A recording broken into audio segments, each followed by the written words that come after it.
Hey, you are tuned in to the Young Medic Show, a show that focuses on educating young people through deep discussions, focusing on varying health topics. Yeah, like 10 plus. Alright, cool. The same area, or maybe the same color, or ethnicity as them as well.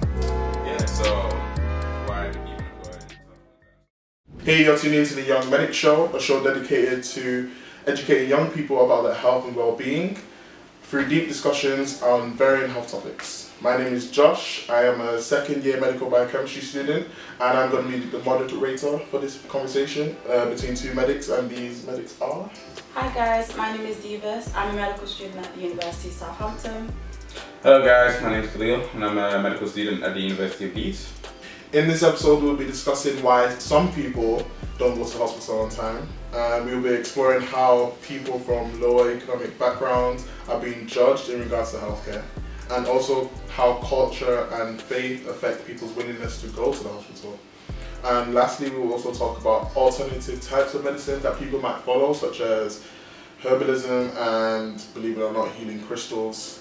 So, I'm going to give the floor to our medics. Give us your little opinions and thoughts, and what experiences you had regarding these things. Okay, so regarding like the aspect of why some people don't go to the hospital time, I think in that aspect I'm just looking at some ethnic minorities might somewhat like people just don't, depending the kind of conditions some people might have. So looking at small aspect, looking at depression for example, like some ethnic minority groups might not see it as like they might not see their condition as like depression. So if they're going through kind of like hard time and they're showing symptoms of depression, they might not know that because they don't really identify it as a proper condition per se. So they're just gonna look at it and think it's alright. All I have to just do is just continuously do prayers and keep praying and keep praying for better things to come. Even though some of these kind of people we do, like we're talking about aspect, it's actually sometimes good to see a healthcare professional because mental health is it's an issue, it's a problem, and like it's not well recognized by some people still that as a health condition, as an issue that needs medical or professional help. So that's one of the aspects into why people might not go see the hospital. Yeah. And some people might just leave the hospital as their last resort, which is obviously a very bad thing to do because obviously whatever condition you have, it's going to get progressively worse and worse and worse. And for them to leave it as a last resort, maybe they've just had a really terrible first experience, whether maybe they went to the hospital or GP and they felt like the pain wasn't heard, or they felt like they wasn't given the right treatment, and so they resort to other things like you mentioned before, other type of treatments, or they maybe even just resolve to self-treatment. So they might just Google something and be like, okay, this is what I have, because they have this self-medicating. So I feel like one of the things is that it stems from just having a generally negative hospital experience, and we need to identify what that is and why why is it stopping people from going to the hospital. I mean, there's also other detrimental effects to not going to hospital on time. I think there's so many different conditions that some professionals, medical professionals would say, imagine if we had caught this condition early, if we whenever you started showing a little bit of symptoms, if you're going to your GP, being referred to specialists, stuff like that. And cancer is one of the major ones where if you can catch that early and get the signs early, you can provide the adequate treatment in order to help you, in order to help the patient see a better course and obviously hopefully live the point where they might go see the GP because they're living it till too late, because obviously Diva said they're treating it until the last resort. They might have reached an incurable stage, or a stage where there's nothing that can be done to help you fix that issue. So they kind of just accept it and be like, oh, there's nothing they can do. And that all stems down from leaving it too late. So just going to the doctors earlier, generally people that can help us find better treatment condition earlier. Okay, I've also heard about people not wanting to go to the GP or the hospital because they don't, for a simple reason of just not liking the doctors that they have there. They feel like, oh, they don't look like me, they don't have the same skin color as me, I don't want them treating me. Which is a very bizarre concept, and it stems back to what we discussed in another video where it was unconscious bias, why would you not? They have the same doctor, even if they came from the same uni, same medical degree, same sort of qualifications, and they're at the same hospital, you would still prefer that one. Why? They can treat you both the same, you know? I think that kind of stems from the fact that, if I see a doctor like me, maybe they'll understand my pain, they'll understand like how it is, even though like that shouldn't really be the case, because obviously they're all qualified the same. They should be able to like, diagnose and treat the same. And I feel like sometimes it provides us a sense of comfort to some people, like, or if I see someone like me, I'd rather see a doctor who's like me just because it's, you know, sense of comfort, and they're willing to, you know, jeopardize or wait even longer just in order to see a doctor that, you know, looks like them. That feel like can treat them. Some doctors might not be able to understand, you know, patients from a lower economic background and them a lower kind of like social background compared to them. So like that, when that patient comes in, they might kind of feel like they're being judged by the doctor and like issues, maybe some of that, I don't know. For example, some will do obesity or, you know, smoking, for example. Like when it comes to that point in place, you know, for medication level again, go back to make sure doctors kind of like are teaching doctors to know better to not judge a patient. But you know, some doctors might still do that, leading on to the unconscious bias and implicit bias. They said they might do that because they can't relate to some of the patients and understand why, you know, they might be, you know, showing like experiencing some of these issues. And I think, you know, to fix that kind of one, obviously educating the doctors and like, you know, how people from other different kind of background, or depending on which area they're working in, they might see people from, you know, various different kind of backgrounds, people from lower economic backgrounds, being able to understand them, as well as also, you know, in medical schools, getting people from different backgrounds admitted to medical school. So if they're exposed to that from medical school already, like seeing people from different backgrounds in the medical school,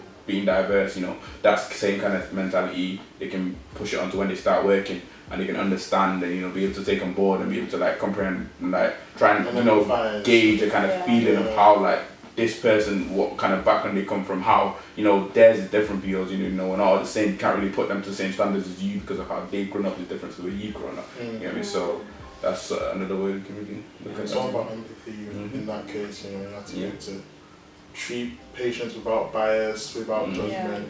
They are there to be treated. They need your skills. They need to be healed. They need to be medicated. It's not your place to judge or not God. Exactly. You know, I feel like people just need to understand that. Also, when you mentioned how people believe hospital is the last resort, obviously we know we're not supposed to do that. Once you see a sign, go get it checked out.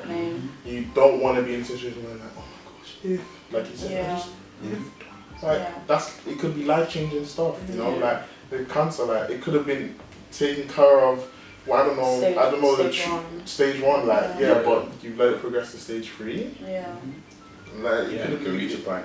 It could reach that point, and sometimes it can go undetected. Like it's best to even get regular checkups as well. That's something I would like to start doing with regular checkups. Just be more aware of your body. I think like that's what everybody should take on board. Is like you should just be more aware of your body when you're in the mirror, getting out of the shower. Just like so then, if you have any signs or any changes in your body, then you know that this is not normal, and then you know you can, you know, then take it to the GP, then take it to the doctor if it doesn't say go away, say in like a day or something, or if it gets progressively worse and worse.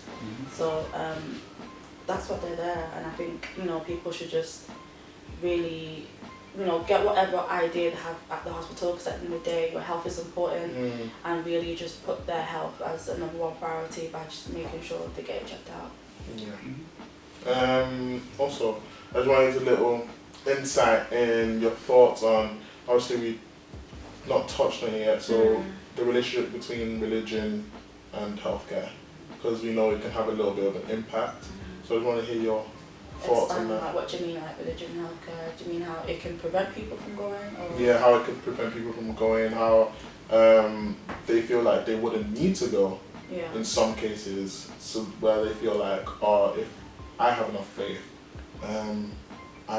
this disease will go away, and I won't have to go to the hospital. I don't need the hospital because I have whatever they feel they have in that case. So, would you like to expand on that? This is a bit of a tricky subject to kind of talk about, just because there's so many like elements of it, and you never want to like disrespect anyone because they have the right to, you know, believe believe in what they're saying. But I feel like religion and healthcare do go hand in hand, but fundamentally I do believe that if you are in pain, or if you know, or when you see something is not right, you should get that checked immediately. You get what I mean? You know, because I'm from a religious background as well, and I would say, you know, definitely pray about it, you know, but at the same time, you know, you have to sometimes take matters into your own hands and just make sure that gets just checked out before it's too late. I agree with you. And like prayer, I feel like prayer goes in conjunction with the medical treatment. Yeah, your faith can be strong and like you can still pray. Prayer will help you with that condition, like the same way exactly what you're saying in terms of like, I don't know, a test or something you're not gonna, or I don't know, a practice or something you want to improve or get better at. Like you need to practice at that thing as well as do your prayers, being religious. And if you do your prayers along with that, then you'll see the improvement. Like I said, for an exam, you can't just say, oh, I'm not gonna revise my book, I'm just gonna pray. You can pray a lot. God will protect you. God will help you with that exam. But if you do not revise as well and do the hard work, and you're not going to pass that exam. So it's two things you need to put in conjunction together in order to get the results in that aspect. So and at prayer the same as well time, as the treatment. You know, medicine doesn't always have 100% of the answers. You know, sometimes it is out of a doctor's control, and you know, you'll leave it to God if you do believe in God. But then that's when you've actually gone to try and seek help in the first place, and you know, maybe it's not worked, and then you seek, you know, praying, and so yeah, it does go hand in hand. I just feel like it's very important to I feel like it's a very dangerous kind of mindset to have, because you know, it's just you know, like this is you should, it's your health.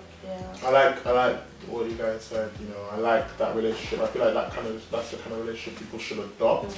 Not just, oh no, I've got. I'm from a Christian background, so I can only speak from a Christian background, so you can't really be saying, oh no, just fuck on my God, I don't need no one else. That's true. Well and truly is. But like you explained with the exam thing, you can go for help. No one's saying you can't go for help. And that doesn't mean like you have your faith is not strong. Do you know what I mean? That doesn't discredit your faith at all, because I just think it's just sensible to do. I mean, even if you want to look from a religious aspect, looking from a religious aspect, if you think about it, like who made those kind of equipment that the doctors now have, and those kind of drug and those kind of treatments, who made it available? And who provided them the knowledge to learn? Is it not God that made it available for them to not just keep doing that? So if I look from a religious aspect and you think it's just prayer that you need, it's not. It's God that gave those medical treatment. He put it there in place to help us, you know, so we can use that in conjunction with prayer to help us treat our illnesses and our conditions. I agree completely. So moving away from that, we've looked at religion, we've looked at biases, we've looked at kind of experiences people have had.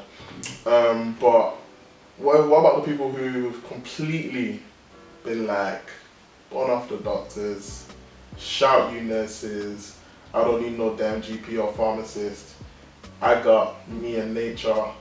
So like things like herbalism, for example, they've completely gone off the grid. They're like, nah, we don't need no doctors. We've got our natural remedies. What do you guys think of I mean, for me, when you even look at herbal, like some herbal stuff, like some medication are made through some of the herbal stuff as well. So it's a form of medication that you're using. Yeah, and I think a lot of people don't realise that the word natural and synthetic, it's like, for example, just because something is natural doesn't mean it's 100% better. Because, for example, if you look at a lot of drugs today, even though they're made through synthetically, so for example, say, you know, where we get like penicillin from, the natural of that might have like maybe 2% of the actual active ingredient called penicillin, but then the synthetic version might have a higher concentration of penicillin, so it's going to work better. But it all stems from that natural product.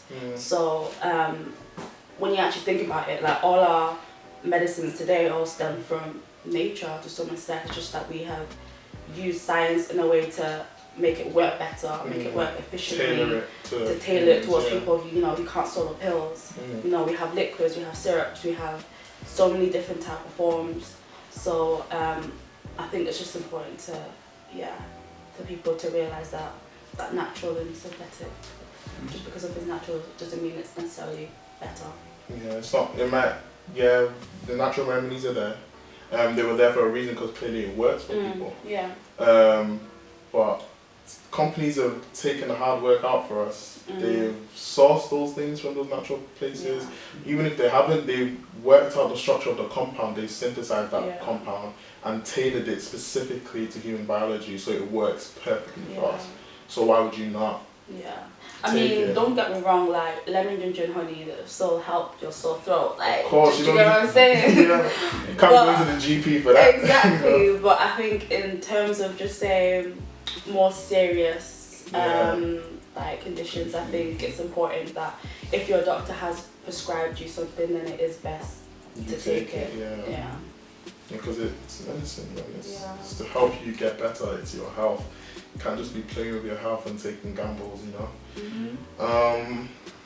So I feel like that's all we could cover. There's going to be a lot more, obviously, in terms of why people wouldn't go. There's research to be done, so like we can get more of an idea of how many people don't go and how many people does it affect and stuff like that. So hopefully we'll get more of that. If you want any more information, I'm sure it will be linked down below, description box. Check it out.